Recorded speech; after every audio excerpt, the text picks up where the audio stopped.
Hello दोस्तों, आज हम क्लास 12 के बायोलॉजी चैप्टर 2 का पूरा एनसीईआरटी क्वेश्चन करने वाले हैं, जिसके कि एग्ज़ाम में आने की पूरी संभावना होती है। अगर आप इतना क्वेश्चन आंसर भी कर लेते हैं तो आपको इस चैप्टर का ओवरव्यू मिल जाएगा और इससे कोई क्वेश्चन नहीं छूटेगा। तो पहला क्वेश्चन है एनसीईआरटी टेक्स्ट बुक का कि name the parts of an angiosperm flower in which development of male and female gametophyte take place.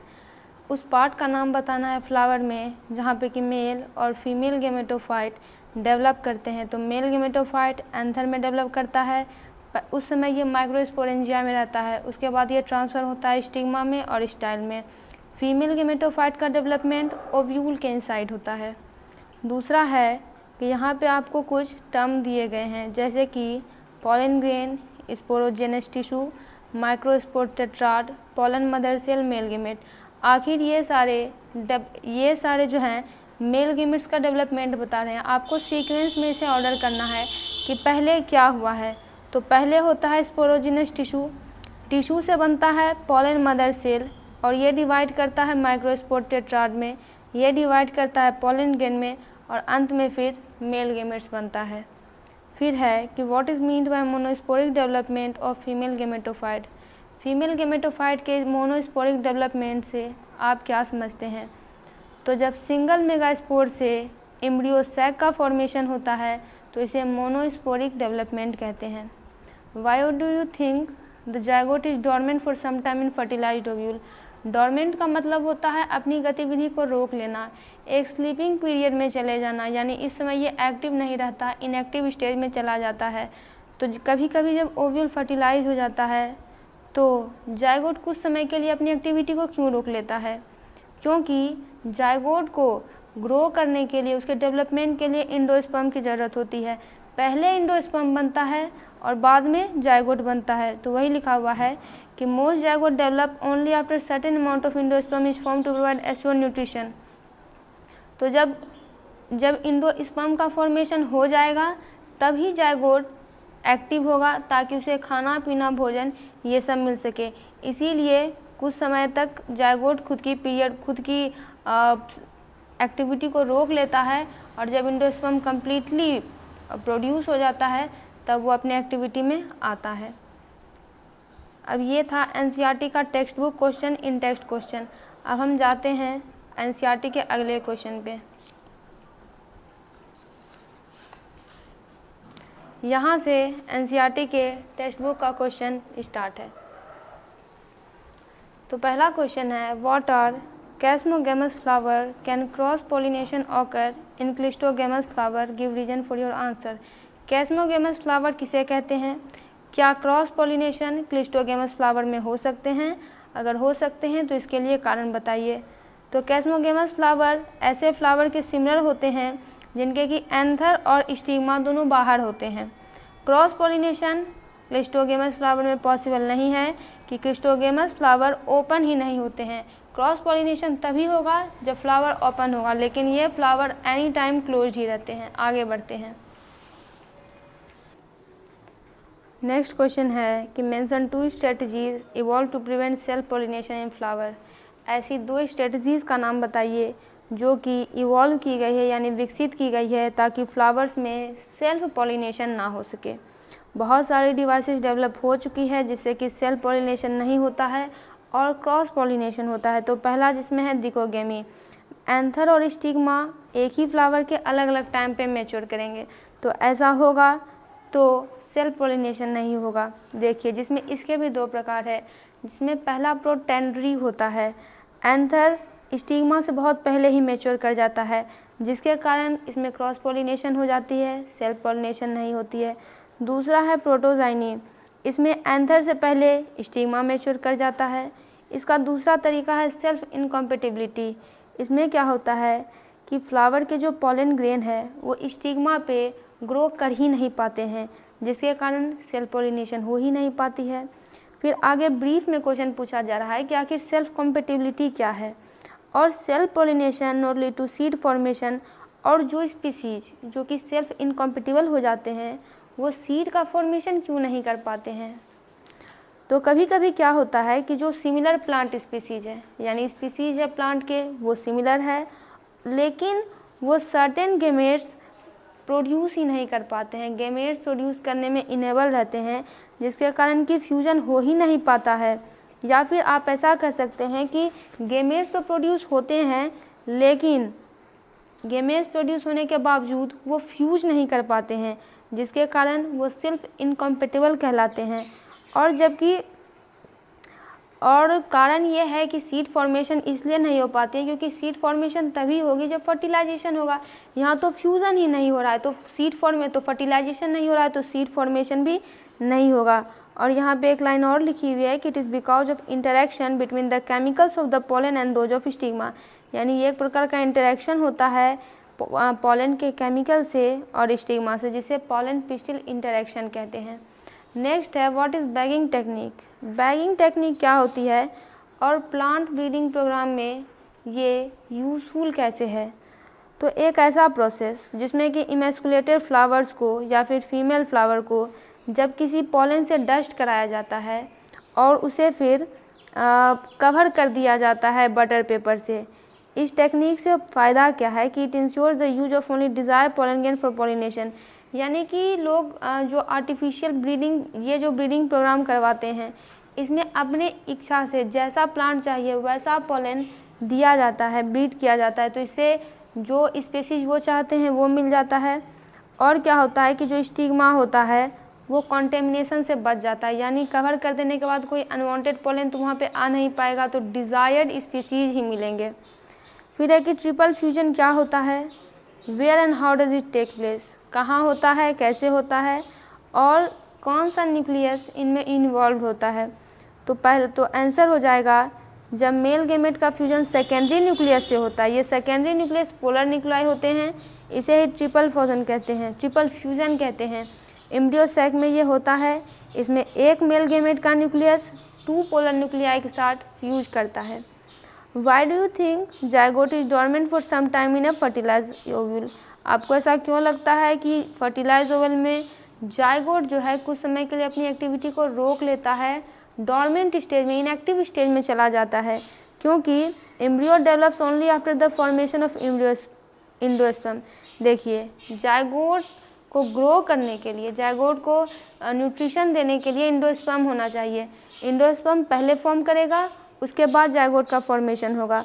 So zygote waits for endosperm formation, इसलिए जाइगोट वेट करता है कि जब एंडोस्पर्म का फॉर्मेशन हो जाएगा तभी मैं आऊँगा, जिसके कारण कि मुझे सारा फूड मटेरियल, मुझे सारा न्यूट्रिशन मिल सके, ताकि जाइगोट खुद को एम्ब्रियो में कन्वर्ट कर सके। अब कुछ का डिफ्रेंशिएशन यहाँ पे दिया गया है। हाइपोकोटिल और इपिकोटिल के बीच डिफरेंस बताइए। यह सारे एनसीईआरटी के क्वेश्चन हैं। तो हाइपोकोटिल रेडिकल और the portion of embryonal axis between the radicle and the cotyledon, radicle और कोटिलिडोन के बीच का जो पार्ट है वो हाइपोकोटिल होता है। इपिकोटिल क्या होता है, the portion of between the plumule and cotyledon, और इपिकोटिल प्लूम्यूल और कोटिलिडोन के बीच का पार्ट होता है। दूसरा क्वेश्चन है कि कोलेप्टाइल और कोलिओरिजा में डिफरेंस बताना है। तो कोलेप्टाइल क्या होता है कि it is a conical protective sheet over the plumule in monocot seed. Monocot seed में के प्लूम्यूल में ये एक प्रोटेक्टिव लेयर का काम करता है। कोलोरिजा एक प्रोटेक्टिव शीट है, ये प्रोटेक्टिव लेयर रेडिकल और रूट टिप पर पाया जाता है। तीसरा क्वेश्चन है कि इंटेगुमेंट और टेस्टा में डिफ्रेंशिएट कीजिए। इंटेगुमेंट ओव्यूल का कवरिंग है, ओव्यूल को कवर करता है, जबकि टेस्टा आउटर सीड कोट है जो कि आउटर इंटेगुमेंट से डेवलप करता है। चौथा है डिफ्रेंशिएट, कि पेरिस्पर्म और पेरिकार्प में डिफ्रेंशिएट कीजिए। तो पेरिस्पर्म रेसिडुअल परसिस्टेंस न्यूसेलस है, रेसिडुअल का मतलब जो बच जाते हैं, ये न्यूसेलस है, जबकि पेरिकार्प फ्रूट वॉल है जो कि ओवरी वॉल से डिराइव होते हैं, ओवरी वॉल से बनते हैं। अब है कि एप्पल को फॉल्स फ्रूट क्यों कहते हैं और किस पार्ट, फ्लावर का कौन सा पार्ट फ्रूट का फॉर्मेशन करता है।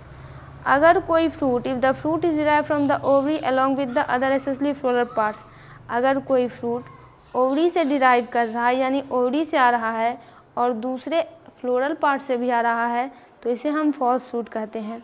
एप्पल के केस में ये ट्रू है क्योंकि ओवरी के साथ साथ थैलेमस भी कंट्रीब्यूट करता है फ्रूट के फॉर्मेशन में, और और ऐसा नहीं है कि एप्पल ही एक फॉल्स फ्रूट है, बहुत सारे ऐसे फ्रूट हैं जिसमें कि ओवरी के साथ साथ थैलेमस भी पार्ट करता है, जैसे कि एप्पल में, कैश्यू में। जबकि जो ट्रू फ्रूट्स होते हैं वो सिर्फ और सिर्फ ओवरी से ही डेवलप करते हैं। नेक्स्ट है कि आप इमैस्कुलेशन से क्या समझते हैं। When and why does a plant breeder employ this technique, और आखिर प्लांट ब्रीडर ये टेक्निक क्यों एम्प्लॉय कर देते हैं। इमैस्कुलेशन में मेल पार्ट को रिमूव कर दिया जाता है, फ्लावर के मेल पार्ट जो कि एंथर होता है उसे रिमूव कर दिया जाता है, जिससे कि सेल्फ पॉलिनेशन के चांसेस कम हो सके। क्योंकि सेल्फ पॉलिनेशन कब होगी, फ्लावर में, जब मेल गेमेट फीमेल गेमेट मौजूद होगा। इसमें क्या किया जाता है, मेल गेमेट को हटा दिया जाता है, तो अब तो सेल्फ पॉलिनेशन होगा नहीं। अब प्लांट ब्रीडर अपने डिज़ायर्ड का पॉलन इस पर डालेंगे, डस्ट कर देंगे, जिससे कि उन्हें डिज़ायर्ड स्पीसीज मिल जाएगी। तो इसीलिए किया जाता है कि for artificial hybridization for crop improvement program, ताकि आर्टिफिशियल हाइब्रिडाइजेशन हो सके, अलग अलग इन्हें स्पीसीज मिल सके और इनकी जो क्रॉप है वो इम्प्रूव कर सके। यहाँ है if one can induce parthenocarpy through the application of growth substance. अब पार्थेनोकार्पी की टेक्निक अगर कोई ग्रोथ सब्सटेंस से अप्लाई कर दे तो आप किस फ्रूट को सेलेक्ट करेंगे पार्थेनोकार्पी करने के लिए और क्यों करेंगे। तो देखिए यहाँ पे है कि वाटरमेलन, ऑरेंज, लेमन, इन तीनों को पार्थेनोकार्पी से इंट्रोड्यूस किया जाएगा, क्योंकि seeds are scatter within the edible part of fruit.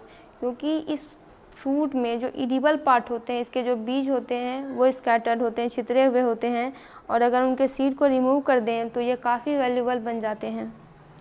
टेप्टम in the formation of pollen grain wall, जब पॉलन ग्रेन वॉल का फॉर्मेशन होता है इसमें टेप्टम का क्या रोल होता है। तो जो पॉलन ग्रेन जो कि डेवलप कर रहे हैं उनको न्यूट्रिशन प्रोवाइड करता है टेप्टम। ये क्वेश्चन हमेशा ऑब्जेक्टिव में आता है कि टेप्टम का रोल कैसा होता है, तो आप याद कर लीजिए टेप्टम का रोल पूरा का पूरा न्यूट्रिटिव होता है। टेप्टम secret both enzyme and hormone and special protein for the pollen grain.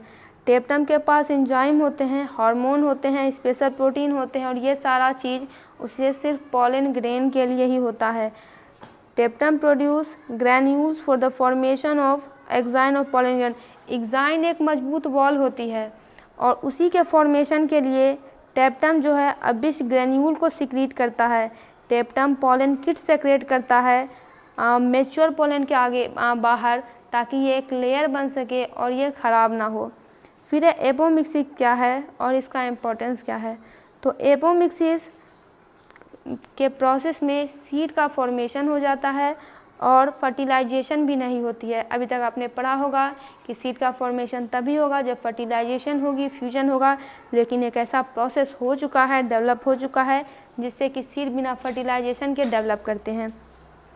Hybrid seed को इस मेथड के माध्यम से प्रोड्यूस किया जा सकता है।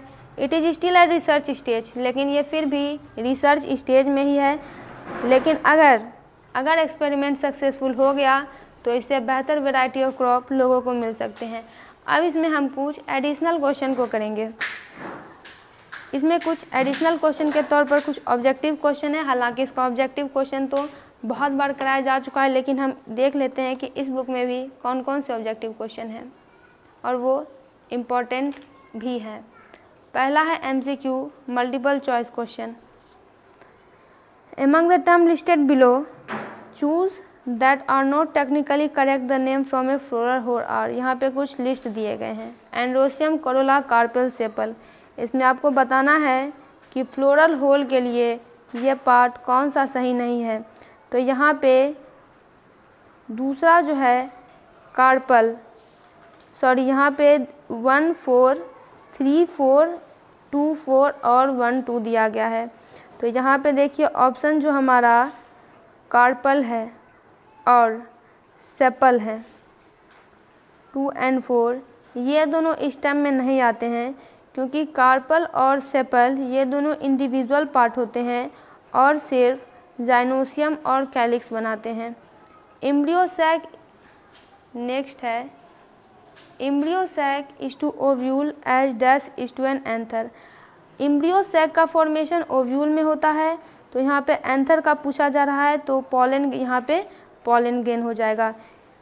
और इसका एक्सप्लेनेशन ये हो जाएगा कि एम्ब्रियो सैक ओव्यूल में प्रेजेंट रहता है, जबकि एंथर में पॉलन ग्रेन प्रेजेंट रहता है। तो इसका हम यहीं तक ऑब्जेक्टिव रहने देते हैं दोस्तों। इसका पूरा क्वेश्चन आंसर कंप्लीट हुआ। आप अपने एनसीईआरटी टेक्स्ट बुक पलटाइए, आपको ये सारे क्वेश्चन यहाँ मिलेंगे। आप उनके आंसर तुरंत अपने कॉपी में नोट कर लीजिए, क्योंकि यही सारे क्वेश्चंस एग्ज़ाम में अक्सर पूछे ही जाते हैं।